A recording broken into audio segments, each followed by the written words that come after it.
पानीपत के समालखा में 8 महीने पुराना मामला सामने आया है, जब 20 फरवरी 2020 को रेलवे ट्रैक पर सुनील का शव मिला। मृतक सुनील के परिजनों का आरोप है कि सुनील की पत्नी इशिता ने अपने प्रेमी के साथ मिलकर सुनील की हत्या कर दी और उसे एक रेल दुर्घटना का रूप दे दिया है। वहीं मृतक के परिजनों का यह भी कहना है कि शादी के कुछ समय बाद से ही दोनों पति पत्नी में लड़ाई झगड़े शुरू हो गए थे, क्योंकि सुनील को शक हो गया था कि उसकी पत्नी का संदीप नाम के किसी व्यक्ति, जो कि सुनील की मौसी का लड़का है, उसके साथ अवैध संबंध है। तभी से दोनों में रोजाना लड़ाई होने लगी थी। इसलिए एक दिन मौका देखकर इशिता ने अपने प्रेमी संदीप और उसके कुछ दोस्तों के साथ मिलकर सुनील की हत्या कर दी और उसके शव को रेलवे ट्रैक पर फेंक दिया ताकि वो एक रेल दुर्घटना लगे। साथ ही परिजनों ने यह भी कहा कि सुनील की हत्या उसकी जायदाद के लिए की गई है और इस मामले में अभी तक उन्हें इंसाफ नहीं मिला है। तो मेरे लड़के की इशिता मलिक से शादी करवाई और शादी ना होकर एक ढोंग था है, तो उसने ये अवैध संबंध होकर चलते मेरे बेटे की हत्या करवाई है इशिता ने, और उसने संदीप ने और रमन ने और अन्य लोग भी इसमें शामिल हैं। हमें इंसाफ मिलना चाहिए। आपकी पुत्रवधू कहाँ रहती है? उसी के पास रहती है, संदीप के पास ही रहती है। वो आपकी बातचीत तो उनसे नहीं, हमारे से कोई बातचीत नहीं है। वो बल्कि वो सामान भी लेके उठा के हमारे से, तो वो कभी मेरे गांव में भी नहीं गई वो हैं। और अब मेरे पे दबाव बनाने के लिए एक वकील के द्वारा नोटिस भेज रहे, स्वाति राठी है कोई, कि भाई मैं ये करूँगी, मेरा बिजनेस, मेरे पति को तुमने टॉर्च कर रहा है, ये किया है, वो किया, इस तरह के मतलब दबाव बना रहे हैं और हमारी कहीं सुनाई नहीं हो रही है। हमने FIR लॉन्च कराई थी, उस पर भी कोई कार्रवाई, संतोषजनक कार्रवाई नहीं हुई है। क्या डिमांड करते हो आप? मैं चाहता हूँ कि मेरे बेटे का चारों को कड़ी से कड़ी सजा मिले और मुझे इंसाफ चाहिए। कौन कौन शामिल है इसके? आपके बेटे की हत्या का आरोप लगा रहे हैं आप? नहीं तो ये दो ही हैं, बाकी वो उन पर इन्वेस्टिगेशन होगी तभी जाके वो कार्रवाई, तो वो और भी निकलेंगे लोग। संदीप क्या नाम है? संदीप रमन उर्फ संडी, और वो इशिता उसकी शादी। फरवरी 2020 का मामला है और इस भाई का लड़का है, उसका नाम था सुनील, और इसकी मौसी का लड़का है, उसका नाम है संदीप उर्फ उसको सैंडी बोलते हैं। वो उसको पहले स्टार्टिंग में अपने साथ इन्वॉल्व कराया, उसने रहना शुरू कराया, भाई बिजनेस करेंगे, ये करेंगे, वो करेंगे। लड़का पढ़ा लिखा था, BTech कर रहा था, तो वो बच्चा उसके साथ इन्वॉल्व हो गया, रहने लग गया।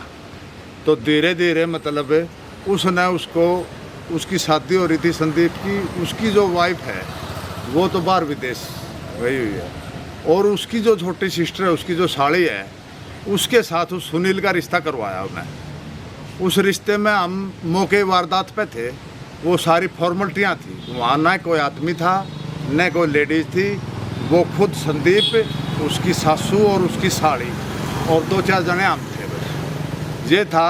और उसने ये काम कराया, और फिर उसने धीरे धीरे साजिश के तहत, न तो इसके घर गई कभी, वो इसकी पुत्रवधू बनाई वो पुत्रवधू नहीं थी, कभी इसके घर नहीं गई वो।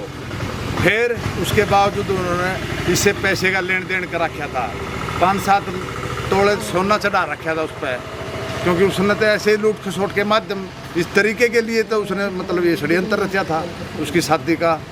तो फिर उसने जब ये मांग करी धीरे धीरे, भाई तू मतलब ये मेरा सामान दे, मेरे पैसे दे, तो इस ढंग से करे, तो उसने कहा ये तंग करेगा और ये बीच में रोड़ा बनेगा। उसने शक हो गया, पूरा देख लिया उसने ये तो सिस्टम।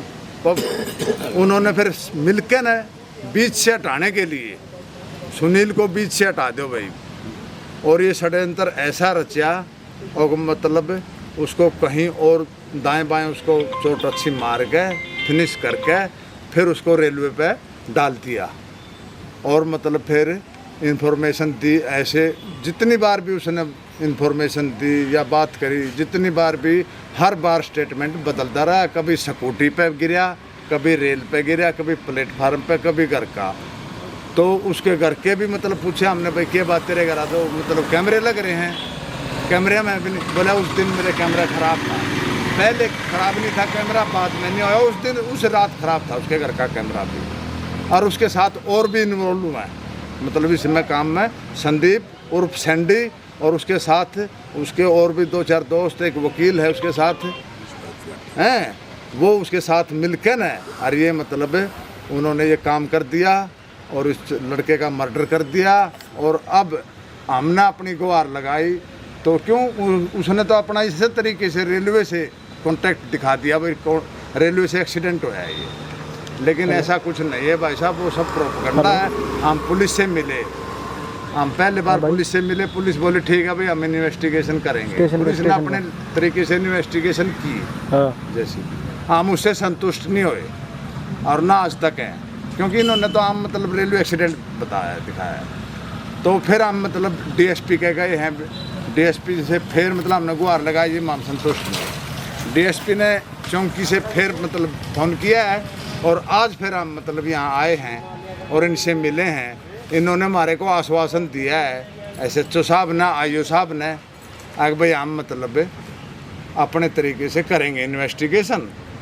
और हमने हाथ जोड़ के इनसे विनती की है सर हमारा इसका मतलब इन्वेस्टिगेशन थोड़ी डीपली करो, हर कड़ी से कड़ी जोड़ के करो हैं, अन्यथा नहीं संतुष्ट होंगे तो हमें और कहीं आगे इनके ऊपर भी अधिकारी हैं उनसे मिलेंगे हम। आपस में 2-4 आदमी हो रहे हैं इनके, जो चोट वोट मार के स्टेशन में रात को घेर दिया 10 साढ़े 10 बजे, क्योंकि सर्दी का मौसम था, कौन स्टेशन में 10-11 बजे कौन होता है। तो हमें पूर्णतः निष्पक्ष जांच चाहिए, दोबारा इन्वेस्टिगेशन हो, क्योंकि हमारा भतीजा जो मारा गया है वो षड्यंत्र के तहत मारा गया है, क्योंकि ये नाजायज संबंध का मामला है। और डीपली अगर पुलिस इसकी कार्रवाई करे, कॉल डिटेल निकाले भाई कब क्या हुआ, किसी बात हुई तो ये डिटेल निकल सकती है। तो हम न्याय के लिए अब दोबारा फिर यहाँ आए हैं, हमने 9 महीने हो गए चक्कर काटते ने, 9 महीने में दूसरी दफा फिर हम आए हैं और बार बार हम DSP साहब को मिले, अपना अम्बाड़ा जाके मिले हैं और भी आके मिलेंगे। नहीं कार्रवाई तो करवानी पड़ेगी हमें। आप आज मिले को आश्वासन? आज SHO साहब ने आश्वासन दिया भाई डीपली हम इसकी वो छानबीन दोबारा करेंगे।